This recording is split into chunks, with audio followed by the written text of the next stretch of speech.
Hello dear students, welcome to the accountancy class. What we are studying today? Today we are starting our fourth chapter, that is recording of transactions part 2. ಇದಕ್ಕಿಂತ ಮೊದಲಿನ ಪಾಠದ ಹೆಸರು ಏನಿದೆ ನೋಡ್ರಿ, recording of transactions part 1. So ನೀವು ಏನು recording of transactions part 1 ಅಂತ ಕಲ್ತೀರಿ, ಅದರದನ್ನ ಇದು ಏನೈತಿ ಕಂಟಿನ್ಯೂಯೇಷನ್ ಐತಿ. Okay, what is our today's topic? Today's topic is subsidiary books. Now before starting this, let me give you a small reminder. See, in yesterday's class what you had learned, that the posting of the ledger can be done by two ways. ನೀವು ledger posting ಎಷ್ಟು ರೀತಿಯಿಂದ ಮಾಡಬಹುದು, ಎರಡು ರೀತಿಯಿಂದ ಮಾಡಬಹುದು. And what are these two types or two ways? One, by preparing the journal entries, and second one by preparing the subsidiary books. In part 1, that is the recording of transactions 1, you have learnt how to prepare the journal entries. On the basis of that journal entries, you have learnt how to do the ledger posting. Okay? ಇವತ್ತಿನ ಕ್ಲಾಸಲ್ಲಿ ಈ ಬರೋ ದಿನಗಳಲ್ಲಿ ನಾವು ಏನು ಕಲಿಯೋರದೀವಿ, ಮೊದಲನೇದಂತೂ ನಾವು ಕಲಿತೀವಿ subsidiary books ಅಂದ್ರೆ ಏನು ಮತ್ತು ಯಾವ್ಯಾವ ಸಬ್ಸಿಡರಿ ಬುಕ್ಸ್ ಇರ್ತಾವೆ. ಆಮೇಲೆ ಆ ಸಬ್ಸಿಡರಿ ಬುಕ್ಸ್ ಅಲ್ಲಿ ಪೋಸ್ಟಿಂಗ್ ಅಂದ್ರೆ ಎಂಟ್ರೀಸ್ ಅನ್ನ ಯಾವ ರೀತಿಯಿಂದ ಮಾಡೋದು. ಕೊನೆಯದಲ್ಲಿ ಈ ಸಬ್ಸಿಡರಿ ಬುಕ್ಸ್ ದಿಂದ ಲೆಡ್ಜರ್ ಅಕೌಂಟ್ ಯಾವ ರೀತಿಯಿಂದ ತಯಾರು ಮಾಡೋದು. So how you had learn it in chapter 3, first transaction, journal entries, ledger posting, trial balance. In the same way, here also we are going to do transactions, subsidiary books preparation, from that ledger posting, and at the end trial balance. Okay, so what these two chapters will teach you, these two chapters will teach you that how in two ways you can record your transactions and you can do the ledger posting by two ways, and at the end you can prepare a trial balance. Okay, so chapter 3 dalli journal entries ಮಾಡಿ ledger posting ಕಲಿತ್ವಿ. chapter 4 dalli subsidiary books dalli entry ಮಾಡಿ ledger posting ಅನ್ನು ಕಲಿತ್ವಿ. Okay, so ಈಗ subsidiary books ಅಂದ್ರೆ ಏನು ಅದನ್ನ ಮೊದಲು ತಿಳ್ಕೊಳ್ಳೋಣ. ಈಗ ನೋಡ್ರಿ, ನಿಮಗೊಂದು ಆಕ್ಟಿವಿಟಿ ಕೊಡ್ತೇನೆ. ಸಪೋಸ್ ನಿಮಗೆ ಇದು ಆಯ್ತಂದ್ರೆ ಪ್ರಯತ್ನ ಮಾಡಿ ಮಾಡಕ್ಕೆ. Okay, just visit any shop, nearby shop. Okay, and if possible ask that shop vendor. ನಿಮ್ದು ಸ್ವಂತ ಅಂಗಡಿ ಇತ್ತಂದ್ರೆ ಅಫ್ಕೋರ್ಸ್ ನೀವು ಈಗ ಹೋಗಬೇಕು ದಿನಾಲು ಬಿಸ್ನೆಸ್ ಕಲೀಲಿಕ್ಕೆ ನೋಡ್ಲಿಕ್ಕೆ. But if you do not have any such, just go and visit. ಯಾವ್ದಾರ ಒಂದು ಹಾಲಿನ ಡೈರಿದಲ್ಲಿ ಸಾಯಂಕಾಲ ಹೊತ್ತದಲ್ಲಿ ಒಂದು ತಾಸು ಕೂತು ಬರ್ರಿ. Okay, you will see that in just 1 hour so many transactions are taking place. Okay, just imagine throughout the year how many transactions might be taking place, isn't it? Innumerable, many transactions just in one day. And when some certain occasion comes, ಯಾವ್ದಾರ ಹಬ್ಬ ಬಂತಂದ್ರೆ ನೀವು ನೋಡ್ತೀರಿ ಅವ business transactions ಏನಾಗ್ಬಿಡ್ತಾವ, ಬಹಳಷ್ಟು ಆಗಿಬಿಡ್ತಾವ. ಮತ್ತು ಸಾಮಾನ್ಯವಾಗಿ ಎಲ್ಲ ಹಬ್ಬಗಳದ ಪರಿಣಾಮ ಎಲ್ಲ ಬಿಸ್ನೆಸ್ ಮೇಲೆ ಬಿದ್ದ ಬೀಳ್ತೈತಿ, ಇನ್ಕ್ರೀಸ್ ಇನ್ ಸೇಲ್ಸ್ ಆಗೇ ಆಗ್ತೈತಿ. ಅದಕ್ಕನ್ನ ಹಬ್ಬಗಳು ಬಹಳ ಮಹತ್ವದಿರ್ತಾವ ಬಿಸ್ನೆಸ್ ಸಲುವಾಗಿ. ಮತ್ತು ಅದು ಯಾವ ಬೇಕಾದ ಧರ್ಮದ ಹಬ್ಬ ಇರಲಿ, ಬಿಸ್ನೆಸ್ ಸಲುವಾಗಂತೂ ಅದು ಏನಿರ್ತೈತಿ, ಒಳ್ಳೆಯದನ್ನ ಇರ್ತೈತಿ. Because normally it increases the sales. Okay, so ಈಗ ನೀವು ನೋಡ್ರಿ, ಆ ಒಂದು ಅಂಗಡಿಯಾಗ ಹೋಗಿ ಕುಂತ್ರಿ, ಒಂದು ತಾಸು ನೋಡಿದ್ರಿ, ಅಪ್ಪ ಬಹಳಷ್ಟು ವ್ಯವಹಾರ ಆಗತ್ತ. ನಾವು imagine from the point of view of accountant, how many transactions are happening. You have to write down all journal entries for that, and after that journal entries you have to do ledger posting. So it's a very tedious job. ಈಗ suppose ಆ journal entries ಆಗಿಂದ ನನಗೆ ಅರ್ಜೆಂಟ್ವಾಗಿ ಏನಾರ ಒಂದು information ಬೇಕಾಗೈತಿ, ನೀವು leisure posting ಆಗಿಂದಾಗ ಅಂದ್ರೆ ಮಾಡಕ್ಕೆ ಅಫ್ಕೋರ್ಸ್ ಆಗಂಗಿಲ್ಲ. So I want a information urgently. Can I get that information? Suppose I want the information about the credit sales in the whole day. ಆ ಒಂದು ದಿನದಲ್ಲಿ ನೀವು ಟೋಟಲ್ ಕ್ರೆಡಿಟ್ ಸೇಲ್ಸ್ ಎಷ್ಟು ಮಾಡಿರಿ, ಇದು ಒಂದ ನನಗೆ ಮಾಹಿತಿ ಬೇಕಾಗಿದೆ. Is it possible for you to give? It won't be possible. You have to prepare the ledger account. ಅದು ತಯಾರು ಮಾಡಿದ ಮೇಲೆ ನಿಮಗೆ ಗೊತ್ತಾಗೋದು, ಅಥವಾ ಏನಾರ ಸ್ವಲ್ಪ ರಫ್ ಕ್ಯಾಲ್ಕುಲೇಷನ್ ಅಂತೂ ಮಾಡಬೇಕಾಗಿದೆ. So to overcome that limitation of journal entries, what are coming into existence? The subsidiary books are coming into existence. Now what are subsidiary books? Let us understand that. Okay, it is very difficult to record large number of transactions through journal entries. Yes we understood that. Okay, ಬರೇ journal entries ಅನ್ನು ಉಪಯೋಗ ಮಾಡಿ ಬಹಳಷ್ಟು transactions ಅಂದ್ರೂ ನಮಗೆ ಬರೀಲಿಕ್ಕೆ ಆಗಂಗಿಲ್ಲ. Journal is, and so the journal is subdivided into special purpose books known as subsidiary books. ಅದಕ್ಕಾಗಿನೇ ಏನ್ ಮಾಡ್ತಾರೆ ನೋಡ್ರಿ, ಜರ್ನಲಿಗೆ ಏನ್ ಮಾಡ್ತಾರೋ ಡಿವೈಡ್ ಮಾಡಿಬಿಡ್ತಾರೋ according to their purpose. See, journal is subdivided into special purpose books known as subsidiary books. Now, how many subsidiary books are there? 8 subsidiary books are there. Okay, ನೀವು ಯಾರು ಇದನ್ನ ಬೈ ಹಾರ್ಟ್ ಮಾಡೋದು ಅವಶ್ಯಕತೆ ಇಲ್ಲ. ಈಗ ನನ್ನ ಜೊತೆಯಲ್ಲಿ ತಿಳ್ಕೋರಿ, ಈಗ ನಿಮಗೆ ಇವು ನೆನಪಾಗ್ಬಿಡ್ತಾವೆ. ನಾವು ಬಿಸ್ನೆಸ್ ದಲ್ಲಿ ಎಷ್ಟು ಪ್ರಕಾರದ ಟ್ರಾನ್ಸಾಕ್ಷನ್ಸ್ ಇರ್ತಾವು? 2 ಪ್ರಕಾರ. ಸದ್ಯಕ್ಕಂದ್ರೂ ನೀವು 2 ಪ್ರಕಾರ ಕಲಿಯಾಕತ್ತೀರಿ. ಯಾವಾಗ ಡಿಗ್ರಿ ಕಾಲೇಜ್ದಾಗ ಫೈನಲ್ ಇಯರ್ ಬಂದ್ಬಿಡ್ತೀರಿ, ನೀವು ನೋಡ್ತೀರಿ ಇನ್ನೂ 2 ಪ್ರಕಾರದ ಟ್ರಾನ್ಸಾಕ್ಷನ್ ಬರ್ತಾವೆ. Okay, so which are the 2 types of transactions? Cash transaction, credit transaction. Is it? Yes. What do you mean by cash transaction? Cash transaction means where the immediate exchange of money is happening on that transaction. ಆ transaction ಮೇಲೆ on the spot ಏನಾಗತೈತಿ, amount ಅದ transfer ಆಗ್ಲಿಕ್ಕತೈತಿ. So suppose ನೀವು purchases ಅಥವಾ sales ಮಾಡಕತ್ತೀರಿ, depending upon the transaction either the cash will come or it will go, depending upon the nature. Okay, ಅದೇ ರೀತಿಯಿಂದ ಬಹಳಷ್ಟು ಬೇರೆ ಖರ್ಚುಗಳು ಇನ್ಕಮ್ಗಳು ಆಗ್ತಿರ್ತಾವೆ. If it is a cash transaction, you will directly record it into cash book. ಎಲ್ಲ cash transactions ಎಲ್ಲಿ ಬರೀತೀರಿ? Cash book ದಲ್ಲಿ ಬರೀತೀರಿ. ಇನ್ ಯಾವ ಪ್ರಕಾರದ ಟ್ರಾನ್ಸಾಕ್ಷನ್ ಉಳಿದು? ಕ್ರೆಡಿಟ್ ಟ್ರಾನ್ಸಾಕ್ಷನ್ಸ್ ಉಳಿದು. ಈ ಕ್ರೆಡಿಟ್ ಟ್ರಾನ್ಸಾಕ್ಷನ್ಸ್ ರೆಕಾರ್ಡ್ ಮಾಡಲಿಕ್ಕೆ, to record these credit transactions you have 7 books. 7 books ma'am ಅಂತ ಗಾಬರಿ ಆಗಬೇಡ್ರಿ. 7 books on the basis of their purpose. So which are these 7 books? Purchase book, sales book, purchase return book, sales return book, bills receivable book, bills payable book and journal proper. Bye easy ಐತೆ ನೋಡ್ರಿ ನೆನಪಿಟ್ಕೊಳ್ಳೋದು. ಎಲ್ಲಕ್ಕಿಂತ ಮೊದಲೇನಂದ್ರೆ cash book, ಎದ್ರಾಗ ನೀವು ಎಲ್ಲಾ ಪ್ರಕಾರದ cash transactions ಗಳನ್ನು ಬರೀತೀವಿ. ಆಮೇಲೆ credit transactions ಗೆ record ಮಾಡ್ಲಿಕ್ಕೆ ಎಷ್ಟು ಪುಸ್ತಕ ಅದಾವು? 7 ಪುಸ್ತಕಗಳು ಅದಾವು. ಯಾವ್ಯಾವ ಅದಾವು? Can anybody tell me? Yes, very easily. Purchase book, sales book, purchase return book, sales return book, bills receivable, bills payable, journal proper. So in total, how many subsidiary books are there? 8 subsidiary books are there. Which are those? Cash book, purchase book, sales book, purchase return book, sales return book, bills receivable book, bills payable book, and at the end is journal proper. So ನೀವು ಏನು ಮಾಡಿದ್ರಿ ಇಲ್ಲಿ?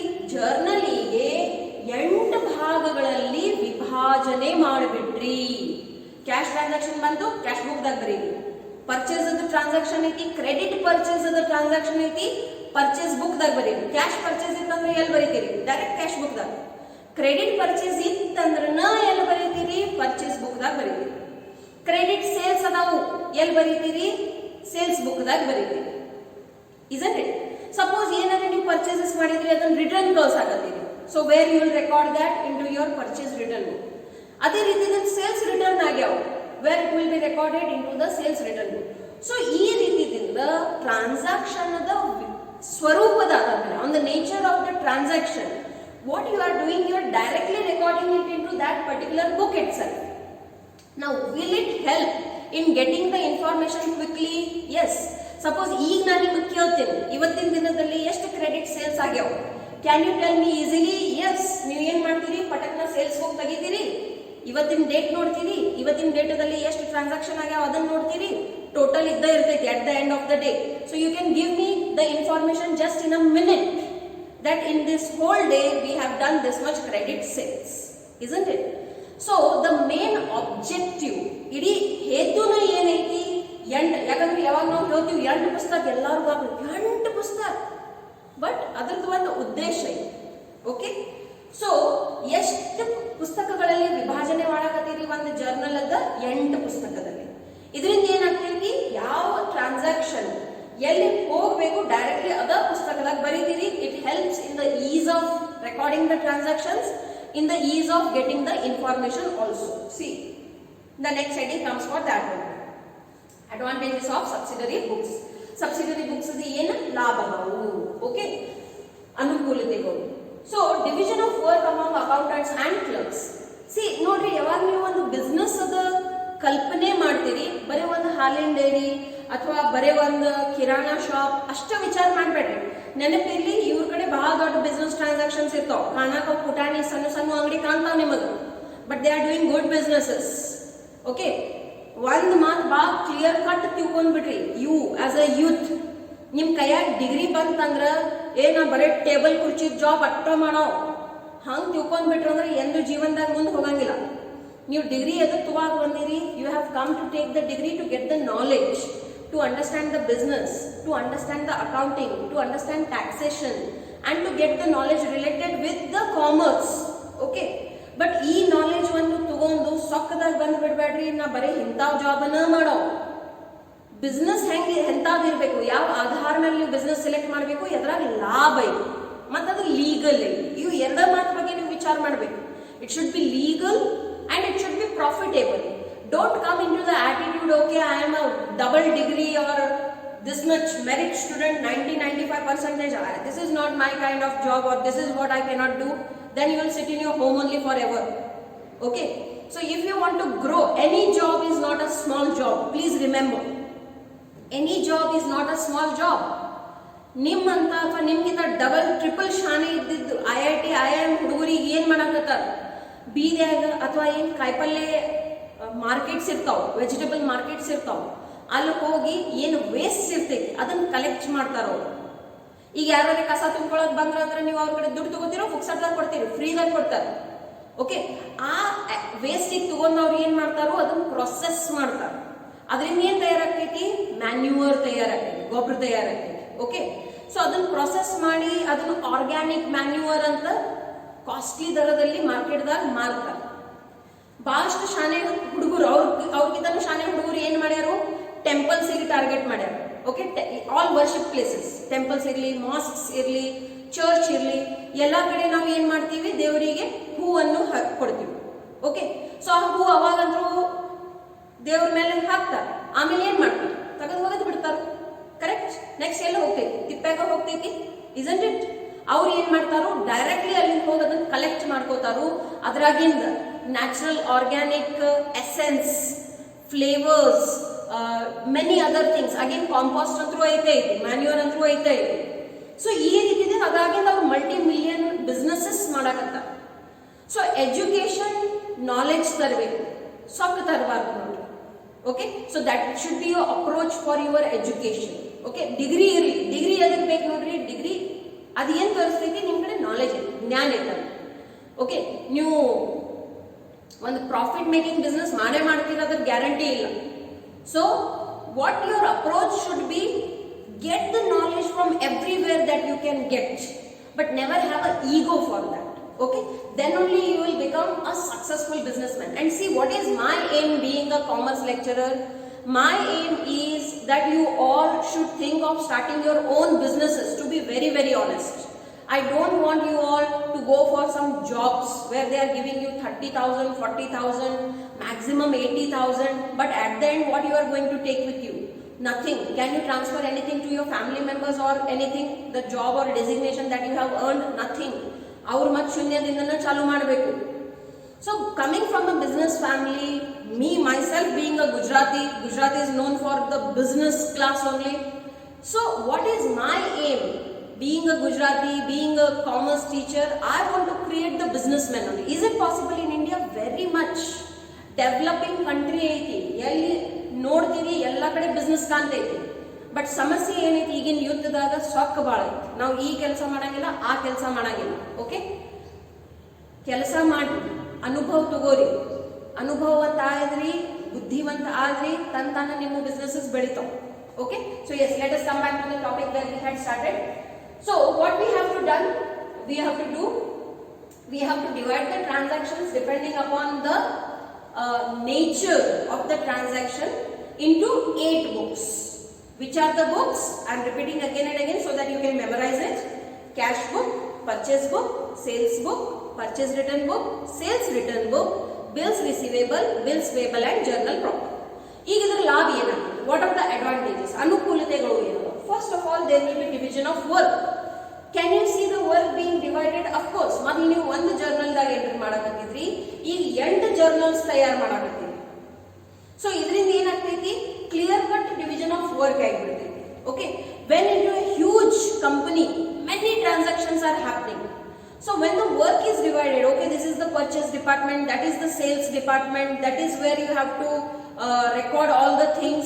So ಈ ರೀತಿಯಿಂದ ಯಾವಾಗ work divide ಆಗಿಬಿಡ್ತೈತಿ, ultimately efficiency ಅದರಾಗಿಂದ increase ಆಗ್ತೈತಿ. ಎಫಿಷಿಯನ್ಸಿ ಅಂದ್ರೆ ಏನ್ ನೋಡ್ರಿ, ದಕ್ಷತೆ. ಸೊ ಆ ಕೆಲಸ ಮಾಡುವಂತ ನಿಮ್ ನಿಪುಣತೆನು ಏನಾಗ್ತೈತಿ, ಹೆಚ್ಚಾಗ್ತೈತಿ. ಮಿಸ್ಟೇಕ್ಸ್ ಕಮ್ಮಿ ಆಗ್ತಾವ. ಯಾಕಂದ್ರೆ ನೀವು ಒಂದೇ ಟೈಪ್ ಆಫ್ ಟ್ರಾನ್ಸಾಕ್ಷನ್ ಮೇಲೆ ಫೋಕಸ್ ಮಾಡೋದ್ರಿಂದ ಆ ಪರ್ಟಿಕ್ಯುಲರ್ ವರ್ಕ್ದಲ್ಲಿ ನಿಮ್ಗೆ ಏನು ಬಂದ್ಬಿಡ್ತೈತಿ, ಕಮಾಂಡ್ ಬಂದ್ಬಿಡ್ತೈತಿ. ಪ್ರಾಕ್ಟೀಸ್ ಆಗಿ ಆಗಿ ನಿಮ್ಗೆ ಅದರ ಪರ್ಫೆಕ್ಷನ್ ಬಂದ್ಬಿಟ್ಟಿರ್ತೈತಿ. Okay, so it improves the efficiency of accountants and clerks. So when the accountants and clerks are doing minimum mistakes ಅಂತೂ ಆಗತ್ತ, but minimum mistakes or no mistakes for that matter, ultimately you can see that there is a transparency into the business. You have the right kind of data, and upon that data you are taking the right kind of decisions also. It is a time saving activity. 8 ಪುಸ್ತಕದಾಗ ಬರಿಬೇಕ್ರಿ ಅಂತ ನೀವು ಹೇಳ್ತೀರಿ, 8 ಪುಸ್ತಕ ಅದಾವ, but ಇದರಿಂದ ಏನಾಗ್ತೈತಿ, ನೀವು first ಏನ್ transaction ಓದ್ತೀರಿ, at that time itself you will classify and you will put it into the right book. So it will save your future time also. Then receiving information quicker. As I started my class today with, suppose if I ask you at the end of the day what is the credit sales, you can give that information quickly. Okay, then it facilitates in locating and rectifying errors. Suppose by chance nodri, the best way mathematically andru ನಾವು accounting equation ಅನ್ನು follow ಮಾಡ್ತೀವಿ accounts ಅಲ್ಲಿ. So mathematically at least ಎಲ್ಲರೂ ಏನಾರ ತಪ್ಪೈತಂದ್ರೆ your accounts won't tally, same total ಬರಂಗಿಲ್ಲ ಎರಡು ಕಡೆ. So ಯಾವಾಗ ಟೋಟಲ್ ತಪ್ಪು ಬಿಡ್ತೈತಿ, ನಿಮಗೆ ಏನು ಒಂದು ಅಂದಾಜ್ ಬಂದ್ಬಿಡ್ತೈತಿ, ಎಲ್ಲರಿಗೆ ಏನಾರ ಮಿಸ್ಟೇಕ್ ಆಗಿದೆ. So when the books are divided, ultimately it becomes easier for you to find out the error. But ಅದ ಬರೇ ಜರ್ನಲ್ ಎಂಟ್ರೀಸ್ ಬರ್ಕೋತ ಹೋಗಿರಿ, ಮತ್ತೆ ಏನಾರ ಎರರ್ ಆಗೈತೆ ಅಂದ್ರೆ ಕಂಡು ಹಿಡಿಯೋದು ಬಹಳ ಕಠಿಣ ಐತಿ. ಅದು ಹುಲ್ಲದಾಗಿದ್ದು ಸೂಜಿ ಕಂಡು ಹಿಡಿಯೋದಂಗೆ ಆಗ್ತೈತೆ. Okay, so ultimately if there is any error, if there is any mistake that has occurred, it becomes easier to locate, to find it out and then to rectify. ಎರಡಕ್ಕೂ ಅದು ಏನು ಮಾಡ್ತೈತಿ, ಹೆಲ್ಪ್ ಮಾಡ್ತೈತಿ, ಕಂಡು ಹಿಡಿಯೋಕ್ಕೂ ಮತ್ತು ಅದನ್ನು ಸುಧಾರಿಸಲಿಕ್ಕೂ. Okay, now let us go ahead. Now see here we have divided, one more point is there, it infuses higher degree of accountability and responsibility. See my dear children, understand the meaning of the word accountability. What do you mean by accountability? Accountability ಅಂದ್ರೆ ಜವಾಬ್ದಾರಿ. Okay, to be answerable, that is called accountability. Accounts ದಿಂದ ಬರಕತ್ತೈತೆ ಅಂದ್ರೆ related to accounting ಇರಬೇಕು? No, accountability means to be answerable.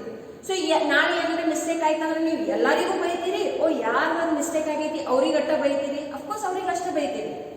ಏನಾದ್ರು ದೊಡ್ಡ fraud ಆಯ್ತಂದ್ರೆ ಎಲ್ಲರಿಗೂ ತೆಗೆದು ಬಿಡ್ತೀರಿ, ಅವ್ರ ಮೇಲೆ ಅಟ್ಟ ಆಕ್ಷನ್ ತಗೋತೀರಿ, ಸೊ ಇದರಿಂದ ಏನಾಗ್ತೈತಿ ನೋಡ್ರಿ, you will also come to know as a owner that to whom you have to catch hold. ಸೊ ಅವ್ರ ಮೇಲೇನು ಏನಿರ್ತೈತಿ, ಅದು ಜವಾಬ್ದಾರಿ ಇರ್ತೈತಿ. ದಟ್ ಓಕೆ, ಏನಾದ್ರೆ ನಾಳೆ ನನ್ನ ಮಿಸ್ಟೇಕ್ ಆಯ್ತಂದ್ರೆ my job can go. Okay, so it infuses higher degree of accountability and responsibility to the accountants for the particular subsidiary books which is assigned to them. So ಆ particular ಒಂದು department ಅನ್ನು total ಜವಾಬ್ದಾರಿ ಯಾರ ಮೇಲೆ ಇರ್ತೈತಿ, ಅವ್ರ ಮೇಲೆನ ಇರ್ತೈತಿ. So you can see here all the 8 subsidiary books have been written down. Let us understand that our ಕೆಲಸ ಏನೇನು ಮಾಡ್ತಾರೆ. Okay, we'll start first from here. I'll tell you this later. Cash book. Cash book ಅಲ್ಲಿ ಏನು ಮಾಡ್ತೀವಿ, we record the cash and bank transactions, that is cash sales and cash purchases, and all the other cash expenses and incomes also. Second one is purchase book. In purchase book what we do, we record the credit purchases of goods. Goods ಅಂದ್ರೆ ನಿಮಗೆ ಗೊತ್ತೈತಿ, goods are the commodity in which that particular businessman is dealing. Furniture ದವ್ರು ಅದಾರಂದ್ರೆ furniture ಅವ್ರದ್ದು ಏನಾಯ್ತು, goods ಆಯಿತು. Stationery ದವ್ರದ್ದು ಅಂಗಡಿ ಐತಂದ್ರೆ ಅವ್ರದ್ದು ಕಮಾಡಿಟಿ ಏನಾಗ್ಬಿಡ್ತೈತಿ, ಸ್ಟೇಷನರಿ ಐಟಮ್ಸ್ ಆಗಿಬಿಡ್ತಾವೆ. Then sales book to record credit sales of goods. Purchase returns book to record the credit purchase returns. See, ಸ್ಪಷ್ಟವಾಗಿ ಹೇಳರು, ಏನು ಇಲ್ಲಿ ಬರೀತೀರಿ, ಇಲ್ಲಿ ನೀವು ಏನು ಕ್ರೆಡಿಟ್ ಪರ್ಚೇಸಸ್ ಮಾಡಿರಿ, ಇದ್ರಾಗಿಂದ ಏನಾದ್ರು ಗೂಡ್ಸ್ ಯಾರಿಗಾರು ಒಳಗೆ ಕಳ್ಸಾಕತ್ತೀರಂದ್ರೆ ಅದ್ರದ್ದು ಏನು purchase returns are done in throughout month or for that matter the whole year also. In the same way we have sales return book. In this we record the credit sales return. ನೀವು ಏನು credit sales ಮಾಡಿದ್ರಿ ಅದರಾಗೆ ನಿಮಗೆ ಏನಾದರೂ returns ಬಂದಾವ ಅಂದ್ರೆ it will be shown under this book. Okay? Then bills receivable book and bills payable book. Let us understand what is this. ಯಾವಾಗ ನೀವು ಕ್ರೆಡಿಟ್ ಸೇಲ್ಸ್ ಮಾಡ್ತೀರಿ, ಅಂಡರ್ಸ್ಟ್ಯಾಂಡ್ ದಿಸ್. ಯಾವಾಗ ನೀವು ಕ್ರೆಡಿಟ್ ಸೇಲ್ಸ್ ಮಾಡ್ತೀರಿ, ಯಾರೀಗ ಕ್ರೆಡಿಟ್ ಸೇಲ್ಸ್ ಮಾಡಿರಿ ಅವ್ರು ನಿಮಗೆ ಏನಾಗಬೇಕು, debtors. What they will become to you, debtors. Now who is the data? The one who owes money to the business. ಸಾಮಾನ್ಯವಾಗಿ ಕ್ರೆಡಿಟ್ ಟ್ರಾನ್ಸಾಕ್ಷನ್ಸ್ ದಲ್ಲಿ ಒಂದು ಕ್ರೆಡಿಟ್ ಲಿಮಿಟ್ ಇರ್ತೈತಿ, ಟೈಮ್ ಲಿಮಿಟ್ ಅನ್ನು ಇರ್ತೈತಿ. ದಟ್ 15 ದಿನದ ಆಮೇಲೆ, 1 ತಿಂಗಳದ ಆಮೇಲೆ, 45 ಡೇಸ್ ಆಮೇಲೆ ಅವ್ರು ಏನ್ ಮಾಡ್ಬೋದು, ಪೇಮೆಂಟ್ ಮಾಡ್ಬೋದು. ಬಟ್ ಬಿಸ್ನೆಸ್ ನಲ್ಲಿ ಕ್ಯಾಶ್ ಭಾಳ ಮಹತ್ವದ ಐತೆ ನೋಡ್ರಿ, ಅದ್ರ ಅಗತ್ಯ ಇದ್ದಂಗೆ ಇರ್ತೈತಿ. ಅದ್ರ ಫ್ಲೋ ಸ್ವಲ್ಪ ಹೆಚ್ಚು ಕಮ್ಮಿ ಆಯ್ತಂದ್ರೆ ಏನಾಗ್ತೈತಿ, ಬಿಸ್ನೆಸ್ ಆರೋಗ್ಯಕ್ಕೆ ಸಮಸ್ಯೆ ಆಗ್ತೈತಿ. Okay, so to maintain the smooth flow of the cash, it is required that the credit transactions movement happen in the proper way. So ಅಲ್ಲಿ ನೀವು ಡೇಟರ್ಸ್ ಗೆ ಏನು ಹೇಳಬಹುದು, ದಟ್ ಒಂದು ಬಿಲ್ ಅನ್ನು ನಾವು ತಯಾರು ಮಾಡಿ ಕೊಡ್ತೀವಿ ನಿಮಗೆ. ಹೆಂಗಾದ್ರೂ ಬಿಲ್ ತಯಾರು ಮಾಡೋದು ನೋಡಿ ಇರಲೇಬೇಕು. ಆ ಬಿಲ್ ಮೇಲೆ ಅವರು ಸಹಿ ಶಿಕ್ಕ ಹಾಕಿ ಕೊಡಬೇಕು. ಸೊ ಯಾವಾಗ ಡೇಟರ್ ಬಿಲ್ ಮೇಲೆ ಸಹಿ ಶಿಕ್ಕ ಹಾಕಿ ಕೊಡ್ತಾರೋ, when the debtor will put his sign and signature on that bill, and when he will give that bill becomes a monetary instrument which is called bills receivable. What it is called? Bills receivable. Now how it is useful for the trader? Suppose our debtor 1 ತಿಂಗಳ ಆಮೇಲೆ payment ಮಾಡೋವಾಗ, but ಈ trader ಗೆ urgent ದಲ್ಲಿ ಆ ದುಡ್ಡು ಬೇಕಾಗಿದೆ. he can take that bill and discount it with the bank. ಬ್ಯಾಂಕ್ದಲ್ಲಿ ಹೋಗಿ ಆ ಬಿಲ್ ಅನ್ನು ಸಬ್ಮಿಟ್ ಮಾಡಬಹುದು, ಮತ್ತು ಆನ್ ದ ಸ್ಪಾಟ್ ಅವ್ರಿಗೆ ಏನು ಸಿಗ್ಬಿಡ್ತೈತಿ, ಅದ್ರ ಮೇಲೆ ಪೇಮೆಂಟ್ ಸಿಗ್ಬಿಡ್ತೈತಿ. ಮತ್ತು ಯಾವಾಗ 1 ತಿಂಗಳದ ಅವಧಿ ಮುಗಿತೈತಿ, the bank will collect that amount from that data. So in this way the bills are very much important for businesses. Government ಅದಂದ್ರೂ ಇದ್ರ ಸಲುವಾಗಿ ಒಂದು ಪೋರ್ಟಲ್ ಅನ್ನು ಐತಿ. Okay, so the government has ನೋಡ್ರಿ, ಯಾವಾಗ ಭಾಳ ದೊಡ್ಡ ಬಿಸ್ನೆಸಸ್ ಇರ್ತಾವ, ಏನು ಸಣ್ಣ ಬಿಸ್ನೆಸಸ್ ಇರ್ತಾವ, MSME ಸೆಕ್ಟರ್ಸ್ ಮತ್ತು ಇಂಥವು ಏನು ಬಿಸ್ನೆಸಸ್ ಇರ್ತಾವ, ಅವ್ರ ಪಾಪ ಇದು ಏನು ಕ್ರೆಡಿಟ್ ಇದೆ ಚಕ್ರವ್ಯೂಹ ಇರ್ತೈತಿ, ಅದ್ರಾಗ ಚಿಕ್ಕ ಹಾಕೊಂಡು ಬಿಡ್ತಾರ ಮತ್ತು ಅವ್ರ ಬಿಸ್ನೆಸಸ್ ಫ್ಲಾಪ್ ಆಗಿರ್ತಾವ. ಸೊ ಇಮಿಡಿಯೇಟ್ಲಿ ನೀವು ನನಗೆ ಹೇಳ್ಬೋದು, ಮೇಡಮ್ ಹಂಗಾದ್ರೆ ಕ್ರೆಡಿಟ್ ಅನ್ನ ಎದಕ್ಕೆ ಕೊಡಬೇಕು, ಕ್ರೆಡಿಟ್ ಕೊಡಬಾರ್ದು, ಬರೀ ಕ್ಯಾಶ್ ಟ್ರಾನ್ಸಾಕ್ಷನ್ ಮಾಡಬೇಕು. Not possible. ಯಾಕಂದ್ರೆ ಬಿಸ್ನೆಸ್ ದಲ್ಲಿ ಸರ್ವೈವ್ ಆಗೋದಿತ್ತಂದ್ರೆ ನೀವು ಕ್ರೆಡಿಟ್ ಟ್ರಾನ್ಸಾಕ್ಷನ್ ಮಾಡಬೇಕಾಗ್ತೈತಿ. ಇಲ್ಕಂದ್ರೆ ಅದು ಏನ್ ಬಯರ್ ಇರ್ತಾನೋ ಅವ್ನು ಬೇರೆ ಕಡೆ ಹೋಗ್ಬಿಡ್ತಾನೆ. ಓಕೆ, ಸೊ ಮತ್ತೆ ಅಂತ ಸ್ಥಿತಿಯಲ್ಲಿ ಏನ್ ನೀವು ಸಣ್ಣ ವರ್ಗದ ವ್ಯಾಪಾರಸ್ಥರು ಇರ್ತಾವೆ, micro and medium sector enterprises, that is MSME. Okay, ಅವ್ರಿಗೆ ಭಾಳ ಸಮಸ್ಯೆ ಆಗ್ತೈತಿ. ಸೊ ಗವರ್ಮೆಂಟ್ ಇವ್ರಿಗೆ ಸಹಾಯ ಮಾಡಲಿಕ್ಕೆ ಒಂದು ಪೋರ್ಟಲ್ ತಯಾರು ಮಾಡೈತಿ, where they can discount that bills they. But condition ಏನೈತಿ, ಎರಡೂ ಪಾರ್ಟೀಸ್ ಅಲ್ಲಿ ರಿಜಿಸ್ಟರ್ಡ್ ಇರಬೇಕು. So ultimately you can get that amount immediately. Suppose ಯಾವ್ದಾರ ಬ್ಯಾಂಕ್ ತಗೊಳಕ್ ರೆಡಿ ಇಲ್ಲ ಅಂದ್ರೆ the government will take that. Okay, ಇಂಥ ಬಹಳಷ್ಟು ಸೇವೆ ಸುವಿಧೆಗಳು ಬಿಸ್ನೆಸ್ ಸಲುವಾಗಿ ಅದಾವ. ಬಟ್ ಸಮಸ್ಯೆ ಏನೈತಂದ್ರೆ ನಮ್ಮ ದೇಶದ businessmen they are not ready to get educated. That's the major problem. Okay, so ಈ ರೀತಿಯಿಂದ ನೀವು ಬಿಲ್ ಪೇನು ಮಾಡೋದಿಲ್ಲ. ಯಾವಾಗ ನೀವು ಕ್ರೆಡಿಟ್ ಪರ್ಚೇಸಸ್ ಮಾಡ್ತೀರಿ, ultimately you have to pay the amount to your creditor. Correct? ಈಗ ಅಲ್ಟಿಮೇಟ್ಲಿ ನಿಮಗೂ ಅಲ್ಲಿ ಕ್ರೆಡಿಟ್ ಲಿಮಿಟ್ ಸಿಕ್ಕಿರ್ತೈತಿ. ಸಪೋಸ್ ಹಿಂಗೆ ತಿಳ್ಕೊಂಡು ನಿಮಗೆ 15 ದಿನದ ಆಮೇಲೆ ಪೇಮೆಂಟ್ ಮಾಡೋದು. ಓಕೆ, ಸೊ ಆ ವ್ಯಕ್ತಿ ನಿಮಗೆ ಏನ್ ಹೇಳ್ಬೋದು, ದಟ್ ಬಿಲ್ ಅನ್ನು ಸಹಿ ಮಾಡಿಕೊಡ್ರಿ. ಅಲ್ಟಿಮೇಟ್ಲಿ ನೀವು ಸಹಿ ಮಾಡಿಕೊಟ್ಟಿರುವಂತ ಬಿಲ್ ಏನಾಗ್ಬಿಡ್ತೈತಿ, ಬಿಲ್ಸ್ ಪೇಬಲ್ ಆಗ್ತೈತಿ. It's a liability. Okay, so ನೀವು ಯಾವ್ಯಾವ ಬಿಲ್ ಅನ್ನು ಸಹಿ ಮಾಡಿಕೊಟ್ಟಿರಿ, it will be bills payable. ಇನ್ನೊಬ್ಬರ ಕಡೆಯಿಂದ ಸಹಿ ಮಾಡಿ ತಗೊಂಡು ಬಂದಿರುವಂತ ಬಿಲ್ಸ್ ಏನ್ ಹೇಳ್ತೀರಿ, bills receivable. So bills receivable books to record the bills receivable and bills payable to record bills payable accepted. Now this was your chapter number 8, but unluckily due to corona ನೀವು uneducated ಉಳಿತೀರಿ ನೋಡ್ರಿ. ಕೊರೋನಾದ ಅದು ಒಂದು ವರದಾನ ಐತಿ ನಿಮ್ಮ ಸಲುವಾಗ. ನಿಮಗೆ ಭಾಳ ದಿನ ಸುಟ್ಟಿ ಅಂತೂ ಸಿಕ್ತು, ಬಟ್ ಅಲ್ಟಿಮೇಟ್ಲಿ ನಿಮ್ಮ ಕಡೆಯಿಂದ ಇಂಥ ನಾಲೆಜ್ ಅನ್ನು ಕಸ್ಕೋತೈತೆ. Chapter number 8, that is bills of exchange, was totally dependent on this. But unfortunately now you won't be able to learn it because it has been deleted from the syllabus for this 1 year only, corona year. Okay, now besides the above mentioned subsidiary books, Many other books can be prepared for the credit transactions that are for routine and repetitive nature like office equipment book etc. ಬಹಳಷ್ಟು ಸಣ್ಣ ಸಣ್ಣ expenses ಇರ್ತಾವೆ, ಅದರ ಸಲುವಾಗಿ ನಾವು ಬಹಳಷ್ಟು ಬೇರೆ ಬುಕ್ಸ್ಗಳನ್ನು maintain ಮಾಡಿರ್ತೀವಿ. ಬಟ್ ಬೈ ಲಾರ್ಜ್ ಕಾಮನ್ಲಿ ಎಲ್ಲ ಕಡೆ ಎಷ್ಟು ಬುಕ್ಸ್ ಮೇಂಟೈನ್ ಆಗ್ತಾವೆ ನೋಡ್ರಿ, 8 books will be maintain. Which are the 8 subsidiary books? You should be able to tell now. Cash book, purchase book, sales book, sales return, purchase return, bills receivable, bills payable, and the last one is journal proper. Okay, so ಇಲ್ಲಿ ಈ 7 ಪುಸ್ತಕದಲ್ಲಿ ಯಾವ transaction record ಆಗಂಗಿಲ್ಲ, ಅದರಾಗನು basically the credit transaction only that will be recorded in the journal proper. Any transaction which is not recorded in these 6 books will be recorded into the journal proper. For example, credit purchases of furniture. Now furniture is not a goods, it is an asset. It is not even a cash transaction. Goods related ಇತ್ತು ಈ 6 ಪುಸ್ತಕದಾಗ ಬರ್ತೈತಿ, cash related ಇತ್ತು cash book ದಾಗ ಬರ್ತೈತಿ. But purchase the furniture on credit ಅಂತ ಅಂದಮೇಲೆ ಅದು ಗೂಡ್ಸ್ ರಿಲೇಟೆಡ್ ಇಲ್ಲ, ಕ್ಯಾಶ್ ಟ್ರಾನ್ಸಾಕ್ಷನ್ ಇಲ್ಲ. ಸೊ ಹಂಗಂದ್ರೆ ಯಾವ ಪುಸ್ತಕದಲ್ಲಿ ಹೋಗ್ತೈತಿ? It will go into journal proper. So what you are recording here, see, to record those transactions which do not come under any subsidiary books. ಈ 7 ಪುಸ್ತಕದಾಗ ಯಾವ entry record ಆಗಂಗಿಲ್ಲ, ಅದನ್ನ ನೀವು ಎಲ್ಲಿ ಬರೀತೀರಿ? ಜರ್ನಲ್ ಪ್ರಾಪರ್ ದಲ್ಲಿ ಬರೀತೀರಿ. Okay, now let us understand. ಈಗ ನಾವು ಏನ್ ಮಾಡೋರಿದ್ದೀವಿ, ಇವತ್ತಿನ ಕ್ಲಾಸ್ ದಲ್ಲಿ ನಾವು ಫುಲ್ಲಿ ಥಿಯರಿ ಕಂಪ್ಲೀಟ್ ಮಾಡೋರಿದ್ದೀವಿ. We are going to explain the important subsidiary book so that ನಾವು ನೆಕ್ಸ್ಟ್ ಕ್ಲಾಸ್ ದಿಂದ ಸಮ್ಸ್ ಸ್ಟಾರ್ಟ್ ಮಾಡಬಹುದು ಬಿಡ್ಸಕ್ಕೆ. First and the most important book is cash book. Okay, so this is the book of original entry, that is journal, and principal, which is ledger, 2 in 1. Okay, so cash account entry, cash book entry, both are one and the same. You cash account already ತಯಾರು ಮಾಡಕ್ಕೆ ಕಲ್ತಿರಿ ನೋಡಿ ledger accounts ದಲ್ಲಿ. So cash account ಮತ್ತು cash book ದಲ್ಲಿ ಏನು ವ್ಯತ್ಯಾಸ ಇಲ್ಲ, ನೀವು ಎರಡು ಕೂಡಿಸಿ ಒಂದೇ ತಯಾರು ಮಾಡಿದ್ರು ಬಿಸ್ನೆಸ್ ನಲ್ಲಿ ನಡೀತೀವಿ. ಓಕೆ, ಇದ್ರದ್ದು ಒಂದು ಸಪರೇಟ್ ಬುಕ್ನೇ ಇರ್ತೈತಿ. ಬಹಳಷ್ಟು ದೊಡ್ಡ ಬಿಸ್ನೆಸ್ ಎಲ್ಲಿರ್ತಾವ ಅಲ್ಲಂತೂ ಕ್ಯಾಶಿಯರ್ ಅಂತ ಒಬ್ಬ ಸಪರೇಟ್ ಆಗಿ ಬರೀ ಅದನ್ನ ಕೆಲಸ ಮಾಡ್ತಾರೆ.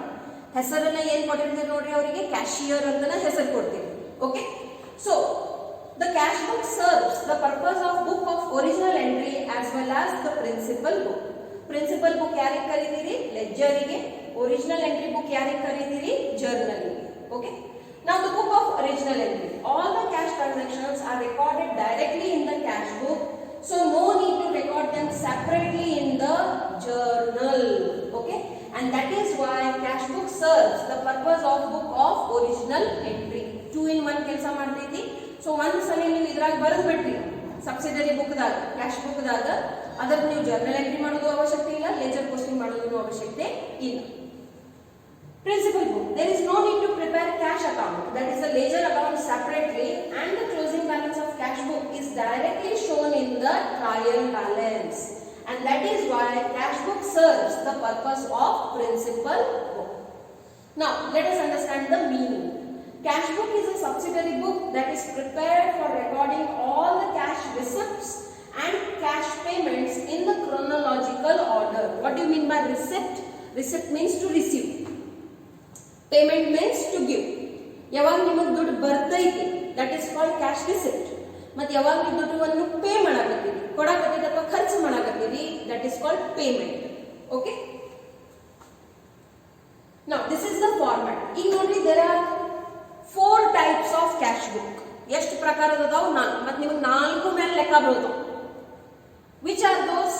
Simple cash book, double column cash book, 3 column cash book, and petty cash book. We are going to learn all these 4. Okay, and then we are going to understand the other subsidiary books, and at the end ledger posting and final trial balance. Okay, so ಇಲ್ಲಿ ಏನು ನೋಡಾಕತ್ತೀವಿ ನೋಡ್ರಿ, simple cash book the format ಅನ್ನು ನೋಡಾಕತ್ತೀವಿ. ಇಲ್ಲಿ ಏನು ಹೆಂಗೆ ಕಾಣಾಕತ್ತೈತಿ, everything should be written into your notebook. Okay, this cash book is prepared for recording the cash receipts and cash payments in chronological order. Chronological ಅಂದ್ರೆ ಏನು? Date wise. So you can see it's just like a ledger. Ledger ಏನೈತಿ? Debit side, credit side, 4 columns on both the sides. Date, particulars, LF, amount, date, particulars, LF, amount. Okay. Now here, if you want, you can write down particulars, or else it is advised to write receipts. Receipts on the debit side and payments on the credit side. Okay. Hanging good bulb, debit what comes in. So what is coming here? Cash is coming in. And credit what goes out. So whenever the cash goes out, you have to write it down on the credit side. Please remember, the cash will always have a debit balance only. It will never ever have a credit balance. Okay. Ma'am ಅದು credit side ಆಗಿ ಬರ್ತೀರಿ ಮತ್ತು ನೀವು debit ಹೇಳಾಕತ್ತೀರಿ. ಹೌದು, ನಾನು ನಿಮಗೆ ಮೊನ್ನೆ ಹೇಳೇನಿ ಬ್ಯಾಲೆನ್ಸಿಂಗ್ ಆಫ್ ಅಕೌಂಟ್ ಹೇಳುವಾಗ ಕ್ರೆಡಿಟ್ ಡೌನ್ ಇದ್ದಿದ್ದು ನೋಡಬೇಡ್ರಿ. ಬ್ರಾಟ್ ಡೌನ್ ಆದ್ಮೇಲೆ ಎಲ್ಲಿ ಬಂದಿರ್ತೈತಿ, depending on that the balance will be considered. Okay, so cash will always have a debit balance. Now, what is the second type of cash book? Two column cash book. ಹೆಸರು ಒಳಗನ ಅರ್ಥ ಏನು ನೋಡ್ರಿ, that amount ನಲ್ಲಿ ನೀವು ಏನ್ ಮಾಡಿರಿ, ಎರಡು ಕಾಲಮ್ಗಳನ್ನು ಹಾಕಿ, cash column, bank column. Okay, ಈಗ ಬ್ಯಾಂಕ್ ಕಾಲಮ್ ಎದಕ್ಕೆ ಹಾಕಬೇಕು ನೋಡ್ರಿ, ಈಗಿನ ಕಾಲದಲ್ಲಿ ಯಾವುದೇ ಬಿಸ್ನೆಸ್ ಅಂತಾವ್ದು ಇಲ್ಲ where we are not making any bank transactions. So bank has become an important organ in it has become an important organ of the business, where the bank actually helps the businesses in maintaining the cash transactions and making the money related transactions easily. So therefore cash book ದಲ್ಲಿ ಯಾವಾಗ ನಾವು daily basis ಮೇಲೆ bank transactions ಮಾಡ್ತಿರ್ತೀವಿ, deposits ಇರ್ತಾವ, withdrawals ಇರ್ತಾವ, cheque issue ಇರ್ತಾವ, cheque receipts ಇರ್ತಾವ, ಅವು ಎಲ್ಲಾನು ನಾವು ಕಂಪಲ್ಸರಿ ಏನ್ ಮಾಡ್ಬೇಕಾಗ್ತೈತಿ, ರೆಕಾರ್ಡ್ ಮಾಡಲೇಬೇಕಾಗ್ತೈತಿ. So this cash book consist of both the cash column and the bank column. So ಎಷ್ಟು ಕಾಲಮ್ ಅದಾವ ನೋಡ್ರಿ, ಎರಡೆರಡು ಕಾಲಮ್ ಅದಾವ. ಒಂದು ಕ್ಯಾಶ್ ಕಾಲಮ್ ಐತಿ, ಮತ್ತೊಂದು ಬ್ಯಾಂಕ್ ಕಾಲಮ್ ಐತಿ. On either sides means both the sides, debit side, credit side. All receipts and payments either in cash or through checks are recorded in this cash book. Okay, so here what you will do, how the cash is coming in, cash transaction into cash column ದಾಗ entry ಮಾಡ್ರಿ, bank transaction ಐತಿ where bank is receiving the money, bank column ದಾಗ entry ಮಾಡ್ರಿ. ಅದೇ ರೀತಿಯಿಂದ cash payment ಮಾಡಾಕತ್ತೀರಿ, record it on the credit side, ಅಥವಾ cheque issue ಮಾಡಾಕತ್ತೀರಿ, ಚೆಕ್ ಥ್ರೂ ಪೇಮೆಂಟ್ ಮಾಡಾಕತ್ತೀರಿ, write it down on the credit side. Okay, now you might be seeing that here they have not given any balances because the cash will always have a debit balance. Bank can have a debit balance or credit balance. Okay, credit balance ಯಾವಾಗ ಬರ್ತೈತಿ, only if they have a overdraft facility, then only. What is bank overdraft? It has been told many times. Next, purchase book and purchase return book. Okay, 3 column cash book, petty cash book. ಯಾವಾಗ ನಾನು ಅದನ್ನ ಹೇಳ್ತಿರ್ತೀನಿ ಅವಾಗ ನಿಮಗೆ ಹೇಳ್ತೀನಿ, ಯಾಕಂದ್ರೆ class ಭಾಳ lengthy ಆಗಿದೆ. So purchase book ಏನಿತ್ತು, ಇದು ಫಾರ್ಮ್ಯಾಟ್ ಏನು ಡ್ರಾ ಮಾಡಿದೈತಿ ಎಲ್ಲರೂ ಡ್ರಾ ಮಾಡಬೇಕು, because it will come in your exam. The purchase book is prepared to record credit purchases of goods and raw materials that are used in the production of goods and services with the sole motive of sale in the ordinary course of business. ಯಾವ goods ಗಳನ್ನು ನೀವು ಖರೀದಿ ಮಾಡಾಕತ್ತೀರಿ ಮತ್ತೊಮ್ಮೆ ಮಾರು ಸಲುವಾಗಿ ಅದನ್ನ ನಾವು purchase book ದಲ್ಲಿ ಬರೀತೀವಿ. ಸ್ವಂತ ಉಪಯೋಗಕ್ಕಾಗಿ ಖರೀದಿ ಮಾಡಾಕತ್ತೀರ ಅಂದ್ರೆ ಇಲ್ಲಿ ಬರೀಲಿಕ್ಕೆ ಅದನ್ನ ಆಗಲ್ಲ. What is the format? See, first of all ನೀವು ನೋಡಬೇಕು, there are no debit side, credit side. ಅಂದ್ರೆ ಇದು ಒಂದು ಲೇಜರ್ ಅಕೌಂಟ್ ಇಲ್ಲ, ಇದು ಒಂದು ಬುಕ್ ಐತಿ. ಕ್ಯಾಶ್ ಬುಕ್ ಒಂದ ಅಂತಾದ ಪುಸ್ತಕ ಐತಿ, which is both the ledger also and the journal also. That's why cash book ದಲ್ಲಿ ಡೆಬಿಟ್ ಸೈಡ್, ಕ್ರೆಡಿಟ್ ಸೈಡ್ ಬಂದಿದೆ. ಇದ್ರ ಮುಂದೆ ಎಲ್ಲೂ ಬರಂಗಿಲ್ಲ. Okay, so what are the columns? See, first of all there is a date column. Date will always be there because all the transactions are recorded chronologically everywhere. Okay, then particulars. Particulars ಆಗಿ ಏನು ಬರೀತೀರಿ? The name of the supplier to be credited. ಯಾರ ಕಡೆ ನೀವು goods ಖರೀದಿ ಮಾಡಿ ಬಂದಿರಿ, purchases ಮಾಡಿರಿ, ಅವ್ರು ನಿಮಗೆ ಏನಾದ್ರು ಸಪ್ಲೈಯರ್ ಆದ್ರು, ಪ್ಲಸ್ ಅವ್ರು ನಿಮಗೆ ಕ್ರೆಡಿಟರ್ನು ಆಗ್ತಾರೆ. Why? You have purchased the goods on credit. Okay, so their account will be credited. Here the ledger folio. Remember, subsidiary books din ನಾವು ಏನು ಮಾಡ್ತೀವಿ, ledger posting ಮಾಡ್ತೀವಿ. Then the invoice. Invoice ಅಂದ್ರೆ ಏನು ನೋಡ್ರಿ, it is the bill. Okay, the bill through which this transaction. Business ಅಲ್ಲಿ ಯಾರು without bill ಏನು transaction ಮಾಡಬಾರದು, ಮಾಡಂಗೂ ಇಲ್ಲ. ಸೊ ಬಿಲ್ ನಂಬರ್ ಇಲ್ಲಿ ಹಾಕ್ತೀವಿ. ಬರ್ದಿರ್ತೀರಿ ಮತ್ತು ಆ ಬಿಲ್ಲಿಗೆ ಏನು ಮಾಡಿರ್ತೀರಿ, ಒಂದು ಬಿಲ್ ಬುಕ್ ಒಂದು ಮೇಂಟೈನ್ ಮಾಡ್ತೀರಿ, ಒಂದು ಫೈಲ್ ಮೇಂಟೈನ್ ಮಾಡ್ತೀರಿ, ಅಲ್ಲಿ ಪಂಚ್ ಮಾಡಿ ಅದನ್ನು ಫೈಲ್ ಮಾಡಿ ಇಟ್ಬಿಡಿ. ದೆನ್ ದ ಡೀಟೇಲ್ಸ್ ಏನಾದ್ರೆ ಸಪೋಸ್ ಅದಕ್ಕೆ ರಿಲೇಟೆಡ್ ಏನಾದ್ರೆ ನಿಮಗೆ ಮಾಹಿತಿ ಮೆನ್ಷನ್ ಮಾಡೋದೈತಿ ಸಂಕ್ಷಿಪ್ತದಲ್ಲಿ, and the amount. Okay, so these are the basic information which you are going to record into your purchase book. ಇದರ ಜೊತೆಯಲ್ಲಿ ಯಾವ್ದು ಬಂದ್ಬಿಡ್ತೈತಿ ನೋಡ್ರಿ, ಪರ್ಚೇಸ್ ರಿಟರ್ನ್ ಬುಕ್ ಬರ್ತೈತಿ. This book is prepared to record the return of goods to the suppliers from whom the goods were purchased. ಯಾರ ಕಡೆ goods ಖರೀದಿ ಮಾಡಿದ್ರಿ ಅವರಿಗಿನ ಗೂಡ್ಸ್ ಒಳ್ಳೆ ಕೊಡಾಕತ್ತೀವಿ. For return there may be many reasons. Defective ಐತಿ, ಏನು ಆರ್ಡರ್ ಮಾಡಿರಿ ಆ ಸೇಮ್ ಪ್ರಾಡಕ್ಟ್ ಬಂದಿಲ್ಲ, ಅಥವಾ ಡ್ಯೂ ಡೇಟ್ ಮುಗಿದು ಹೋಗೈತಿ ಆಮೇಲೆ ಅವ್ರು ಗೂಡ್ಸ್ ಬಂದವು ಒಳಗೆ ಕೊಟ್ಬಿಟ್ಟಿರಿ. Anything can be the reason. Okay, now what are the columns that are prepared here? See, first date column, then particulars, the name of the supplier to be debited. ಇಲ್ಲಿ ಅವ್ರು ನೀವು credit ಹಾಕ್ತೀರಿ, goods ಯಾವಾಗ ಅವರಿಗೆ ವಾಪಸ್ ಕೊಡ್ತೀರಿ, the name of the person or the creditor will be debited. Again, ledger folio, where that ledger posting is done.